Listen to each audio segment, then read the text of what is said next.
दोस्तों, आज हम जिस धरती पर रह रहे हैं उस पर हम अनेक द्वीप, महाद्वीप, सागर, महासागर को देखते आ रहे हैं। इन सबको देखकर क्या आपके मन में ये कभी सवाल उठा होगा कि ये धरती हमेशा से ही ऐसी थी या कुछ अलग थी? इस पर रहने वाले जीव जंतु हमेशा से ही ऐसे थे या फिर कुछ अलग थे? ये तो हम सभी जानते हैं कि शुरुआत में जब पृथ्वी का जन्म हुआ तो उस वक्त इस पर जीवन मुमकिन नहीं था, क्योंकि ये एक आग के गोले की तरह गर्म थी जो कुछ वक्त के साथ धीरे धीरे ठंडी होती चली गई। पृथ्वी के बाद चंद्रमा का जन्म हुआ।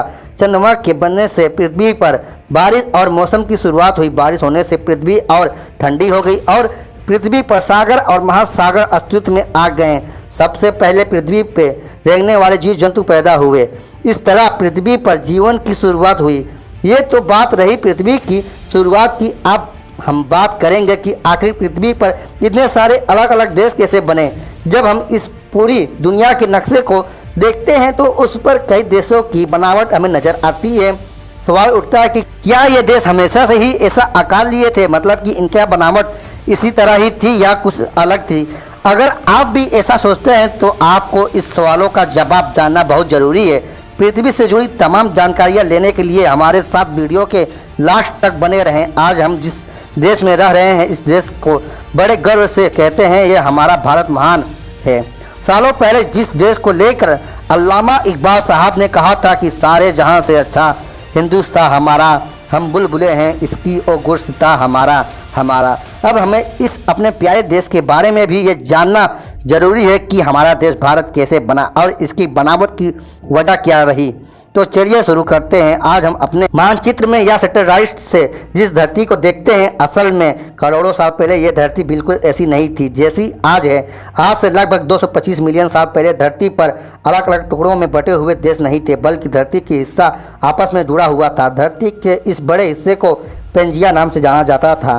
करोड़ों साल पहले जब पेंजिया महाखंड पृथ्वी के गर्भ में प्लेटें खिसकने की वजह से टूटा तो इसके दो हिस्से बने। इसके दक्षिणी भाग को गोंडवाना लैंड और उत्तरी भाग को लोरेशिया नाम से जाना जाता है। धरती के इस दोनों हिस्से के बीच जो समुद्री खाई बनी उस समुद्र को प्रोमोटेसिस के नाम से जाना जाता था। पृथ्वी की इस प्रक्रिया को पूरा होने में करोड़ों साल का वक्त लगा। लोरेशिया और गोंडवाना के हिस्से को अलग अलग टूटने से आज के विभिन्न देश अस्तित्व में आए। समुद्र के पानी पर तैरने की वजह से जमीन के हिस्से अलग अलग होने लगे। ये हिस्से अपने मौजूद जगह से हटकर दूसरी जगह जाने लगे और मीलों दूर जाने के बाद ठहर गए।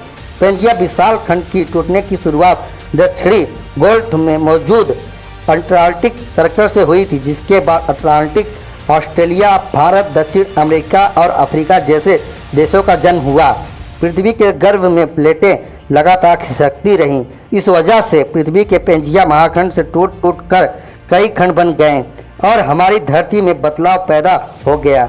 लोरेशिया से अलग हुए खंडों से यूरोप, एशिया और नॉर्थ अमेरिका जैसे देशों का निर्माण हुआ, जबकि गोंडवाना लैंड से अलग हुए हिस्से वाले देश अफ्रीका, ऑस्ट्रेलिया के नाम से जाने गए। इस तरह से धरती पर पेंजिया महाखंड टूटकर कई देशों की बनाने की वजह बन गई।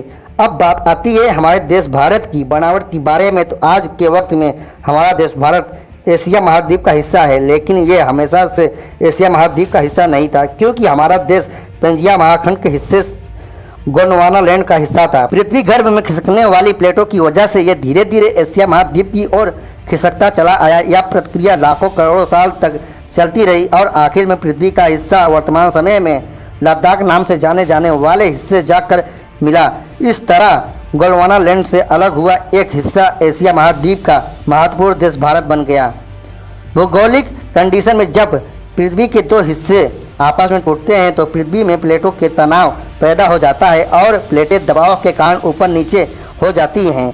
भारी प्लेटें दबाव की वजह से नीचे चली जाती हैं और हल्की प्लेटें कम दबाव की वजह से ऊपर उठ जाती हैं। इसी तरह भारत और लद्दाख की भूमि की आपस टकराव की वजह से ही आज पर्वत हिमालय पर्वत का जन्म हुआ और इसी के साथ दुनिया की सबसे ऊंची चोटी माउंट एवरेस्ट का भी जन्म हुआ, जो आज पर्यटन का खास केंद्र बन गए हैं। लोग शोहरत हासिल करने के लिए माउंट एवरेस्ट पर चढ़ते हैं और माउंट एवरेस्ट की इतनी ऊंचाई है कि इसकी चोटी पर चढ़ना आसान काम नहीं है। पहले माउंट एवरेस्ट विजेता एडमुंड हिलारी और शेरपा तेंजिंग थे, जो कि नेपाल के निवासी थे। पहली महिला एवरेस्ट विजेता भारत की रहने वाली बेचंदरी पाल है।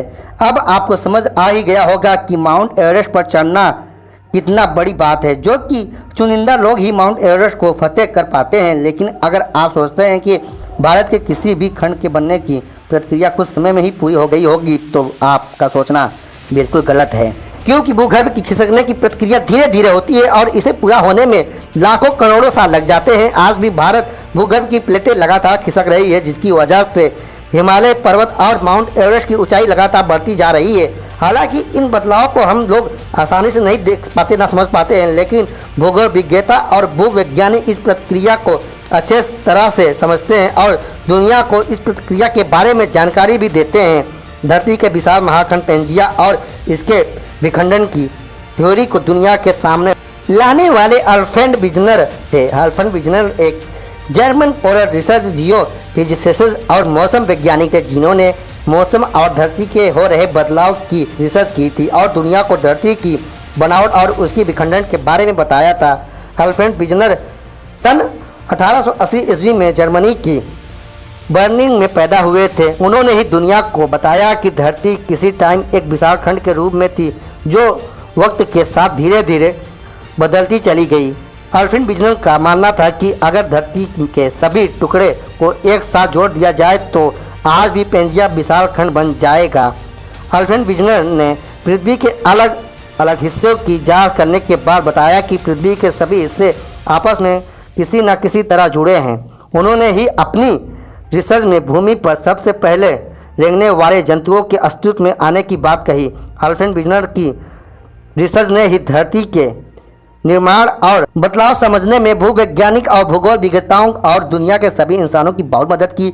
आपको ये जानकर थोड़ी हैरानी जरूर होगी कि पृथ्वी कभी एक हिस्सा हुआ करती थी, क्योंकि पृथ्वी पर अलग अलग देशों की अलग अलग बाउंड्रियाँ और कहीं पर बीच बीच में सागर भी बढ़ते हैं। लेकिन प्रकृति में सब कुछ संभव है, चाहे इंसानी जीवन देखें या फिर पृथ्वी के बदलाव, सब कुछ वक्त के साथ बदलता रहता है। तो दोस्तों, ये थी पृथ्वी की बनने की कहानी। आप लोग का कैसा लगा प्लीज़ हमें कमेंट बॉक्स में कमेंट करके ज़रूर बताएं।